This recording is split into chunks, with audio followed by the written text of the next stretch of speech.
O, pakinggan natin itong isang balita. Mas maayos pa magbalita itong kapuso mo itong GMA. O, tingnan natin. Tingnan ninyo yung kaibahan sa balita ng GMA. O, ayan FPRD at Davao City Representative ungab 6.326 trillion budget ngayong 2025, walang bisa kaya hindi dapat ipatupad. Tama naman ito. Sinabi yan ni PRD. It is a defective budget. O, sira. So, walang bisa. Kasi sira O, play natin. Ito yung mga nagtagumpay. Yan, si Tambaluslos, yung Aliporis niyang sinipa nila sa tumbong. Etong, Diyos ko po, yung parang robot na tiga Bicol at saka yung anak nung hindi na uubusan ng bala.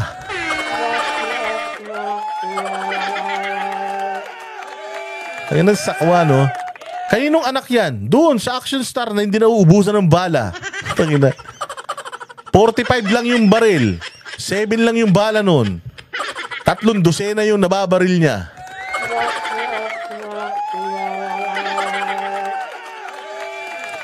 O, sige, diretso. Tingnan natin itong balitang. Mas maayos itong balita ng GMA7.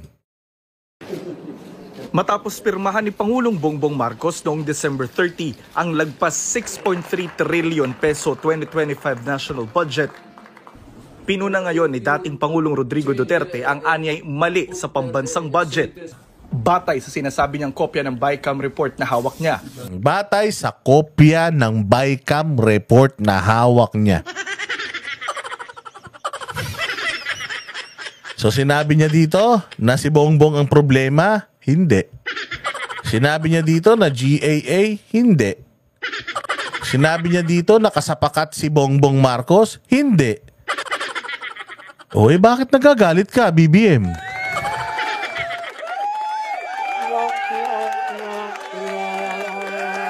O, diretso. Ito yung mga blanco. Hindi mo nagpas sa ilogid blank. Sinabi niya ito sa special episode ng podcast na Basta Dabawenyo na naka-upload sa YouTube channel ng anak niyang si Davao City Mayor Baste Duterte. Kasama rito ng dating Pangulo si Congressman Isidro Ungab ng 3rd District ng Davao City. Oy, TV5, ayusin mo yung pagbabalita mo. Manny Pangilinan. Ayusin mo yung stasyon mo. Hindi nyo inaayos yung balita nyo. Pucha, nakikinig yung mga Pilipino tapos puro kasinungalingan niyang binabalita. Yung mga komunista ba kayo? Ganyan kayo mag-isip. Puro paninira. Na naging chairman ng House Appropriations Committee sa administrasyon ni na Duterte at Benigno Aquino III. Imagine, si Ungab naging Appropriations Committee Chairman panahon ni Pinoy at saka ni Duterte, dalawang presidente. So this person knows what he's talking about. Kaya nga sabi niya, in my 15 years of being a congressman, ngayon lang na nanggaling tayo sa holiday break na hindi tayo nakatanggap ng copy ng GAA. Nasaan na yung kopya ng GAA? Ipinadala yung kopya at 14 na pagkatapos niyang magreklamo. Alam nito na may something. Ngayon, alam din nito kung papaano gumawa ng budget at alam nito kung ano yung mga scam dyan. Alam niya yan, congressman yan active pa yan na congressman Ngayon, ito si PRD, alam niya kung chinacharot lang siya neto ni Ungab. Pero kilala ni Duterte ito si Ungab at hindi ito hindi ito magsisinungaling sa kanya. At ayan na nga, ipinakita nila yung papel. Yung BICAM report na blanco-blanco. So, kung meron dapat nagre-react dito at tinatanong ang mga netizens pati ang mga media, it should be the Senate and the Congress. Ba't ang tahimik ng Senado at ng Kongreso dito?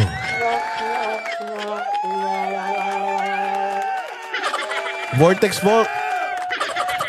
Ay, salamat kayo, Vortex Vault Mabuti na lang nandiyan ka, nagpapaliwanag sa buhay natin. Mga ibang tao rito, mga walang silbi.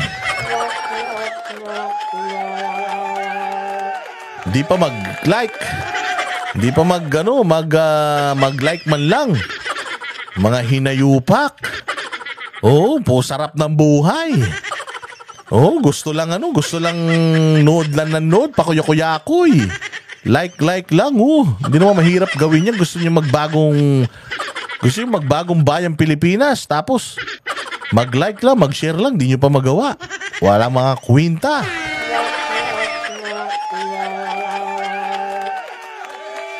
Diretso natin to bago tayo matulog. Matulog na tayo, ha? Si Ungab daw ang nakapansin sa 13 pahina sa BICAM report ng 2025 budget na may mga blanco o patlang sa 13 pages na may mga blanco? halaga ng nakalaang pondo. Gaya raw ng pondo ng National Irrigation Administration o NIA at Philippine Coconut Authority o PCA. Karamihan daw sa mga may blanco nasa pondo ng Department of Agriculture. Gaya ng sa Bureau of Fisheries and Aquatic Resources o BIFAR, small-scale irrigation projects, at agricultural machines, equipment, and facilities. May blanco rin daw sa unprogrammed appropriations. This is the first time that I saw a bicameral conference committee report na may mga blanco. Na-shock nga ako. Makikita natin na defective yung BICAM report. At bakit pinirmahan ng... Punyemas. May pirma. Blanco, tas may pirma. Buti sana kung blanco yun, tas blanco din yan. Pwede kayong lumaban, pero hindi. Blanco, tas may pirma. Sinicertify mo na yung blanco. Anong klaseng kagaguhan yan? Ayan ang linaw-linaw conferees on the part of the Senate. Putang ina yan, 2 pirma na yan. Conferees on the part of the House of Representatives. Ang daming pirma niyan. Pirmado yung blanco. Anak ng tinapay.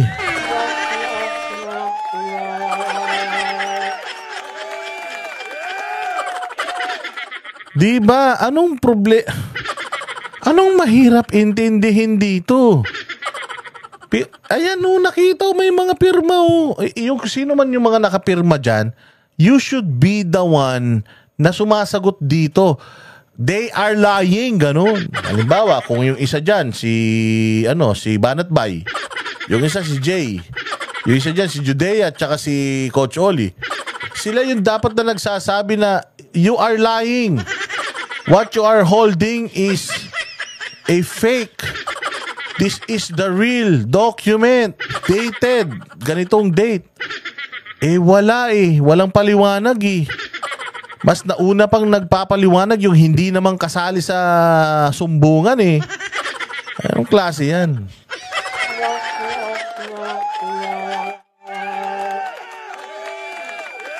Ayan malinaw pa sa sikat ng araw, pirmado. Yung blanco. Tama yan, mali. Papirmahin kaya kita sa papel na blanco-blanco pipirma ka? Style nyo bulok, huling-huli kayo dito. Ngayon, hindi nyo alam kung papaano lulusutan ito. Kaya etong mga bossing ng mga media, tangin na, sige, kanain nyo. Pagawain nyo si Bongbong at saka si Duterte para mag-away-away yung mga supporter nila. Supporter ni Bongbong, supporter ni Duterte, di makakalusot tayo. Nakakalusot yung mga taga-Senado at Kongreso. Ibalik natin sa kanila yung bola. BBM, di ka kasali. Bersamin, hindi ka kasali. Goddess Hope Libiran, hindi ka kasali. Hindi kayo kasali dito. Kailangan muna sumagot ang Congress at Senate. Ngayon, kapag umamin ng Congress at Senate na ginawa nila tong kabalbalan na to, diyan ka ngayon papasok, Bongbong. Diyan ka ngayon papasok. Bakit mo pinirmahan yung depektibo? Yun ngayon. Paiimbestigahan mo ngayon yan. Kaninong idea yan? Sa'yo ba o sa kanila?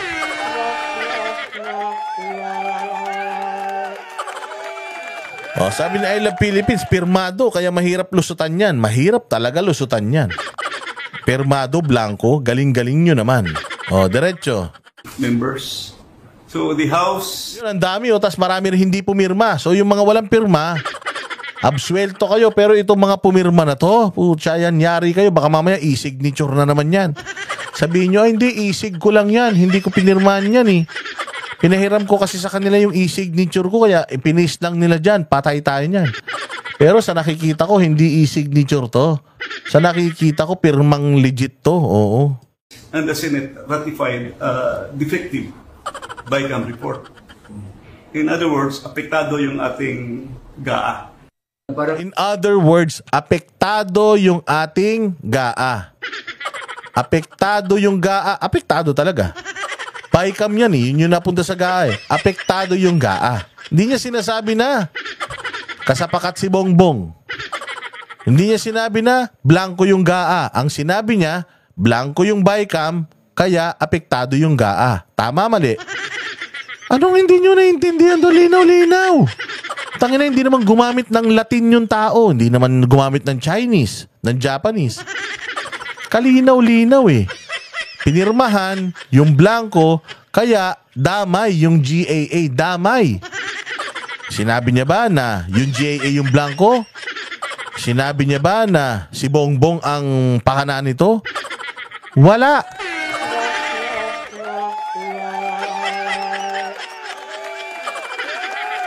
Nangya kayo. Ka nag-issue ng check kanya ng blanco to. Ano yung sabihin? Sila na ang maglagay, ang sekretary o ang direktor?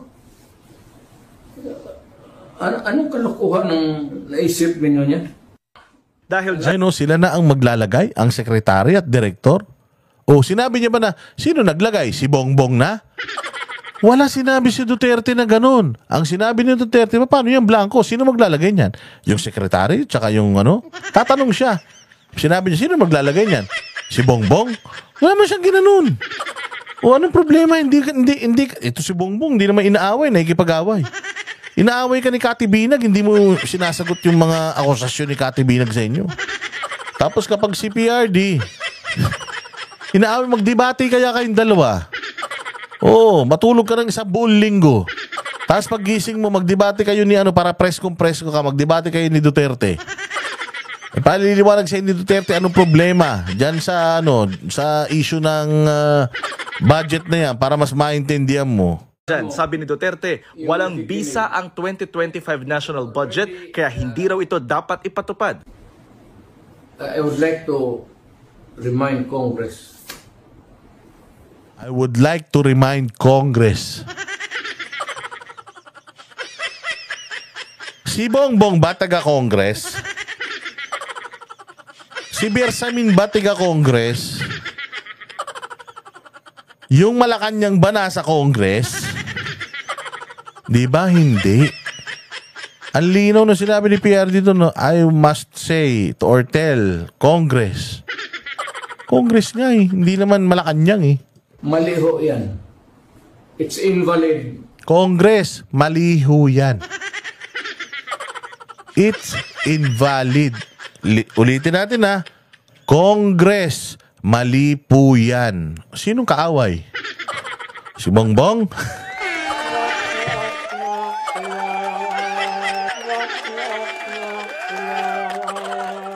Hay, nako.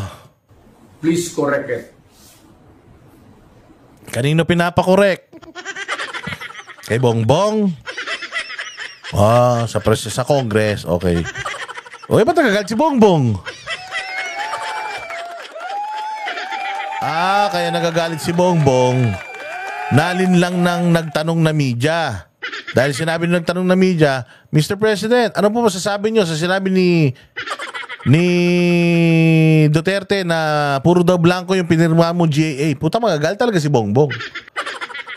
Kasi may walang blanco sa pinirman niya eh. At sigurado siya doon, kaya sumagot siya kagad. Pucha, iba pala. Ginoke time siya. So now, the joke is on you.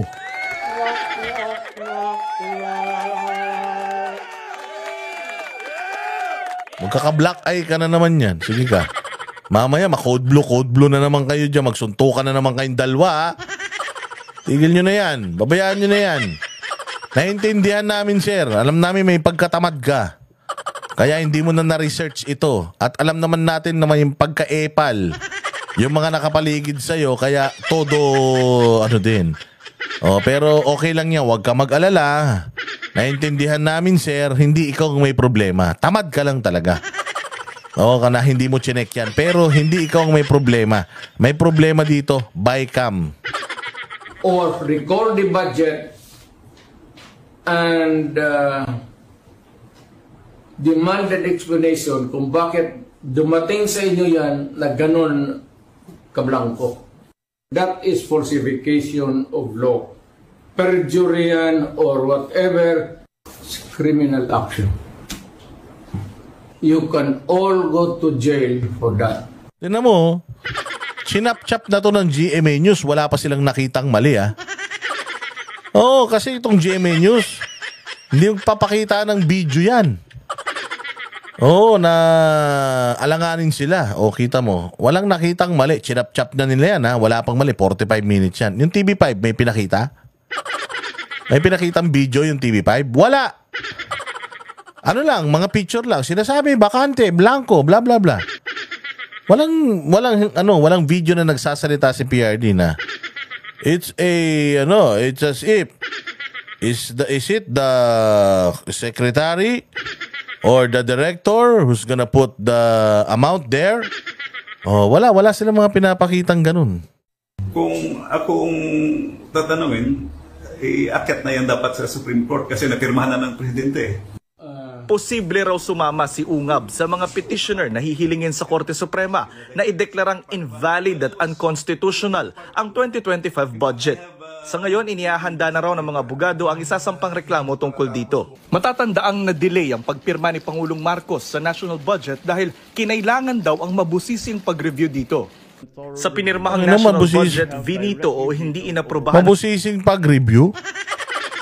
Tangina yung ang video ni PRD, 45 minutes lang yun. Hindi nyo nga masusing ni review bago kayo sumagot. What do you expect us to believe you when saying that you've reviewed the GAA before you signed it?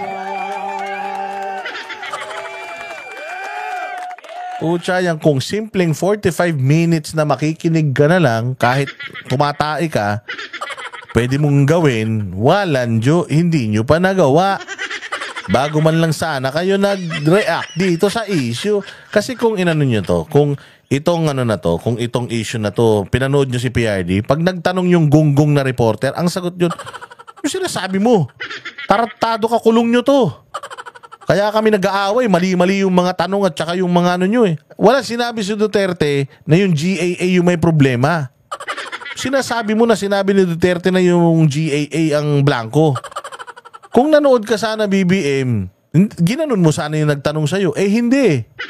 Hindi ka nanood. Sumagot ka na lang kagad.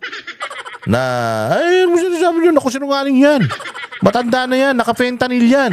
Gaganunin nyo na naman. Well, in fact, kung pinanood mo yung video nung CM Baste, 45 minutes, kahit nagti-treadmill ka, kumakain ka, makinig, umiebak ka, ano pang ginagawa mo? Nag-gardening ka, pinapanood mo sa background, naintindihan mo sana na hindi ikaw yung pinupuntirya nung reklamo ni Ungab. Ang pinupuntirya nung reklamo ni Ungab, yung House of Representative, which is karapat-dapat lang niyang sitahin dahil member siya doon ngayon. At yung dating presidente na sinasang-ayunan yung kanyang mga sumbong. Malacanang has nothing to do with this. The only problem is you signed it and you didn't do your homework. You didn't do your job. Sabi nga ni Kerry Meander, ang BICAM report ay 1,200 pages or 1,200 pages. Utang dami nun. Mababasa mo yun, bongbong, ang liit ng mata mo. Ito 45 minutes na video ni Duterte. Marami ka pang matututunan sana kung pinanood mo. Tapos, sumagot ka kagad, palpak pa. Pag nagsampa kayo ng kaso, tapos maghahanap ng ebidensya yung huwes, asan dito? Yung sinabi ni Duterte na na kayo ang nag-hocus-pocus. Wala eh.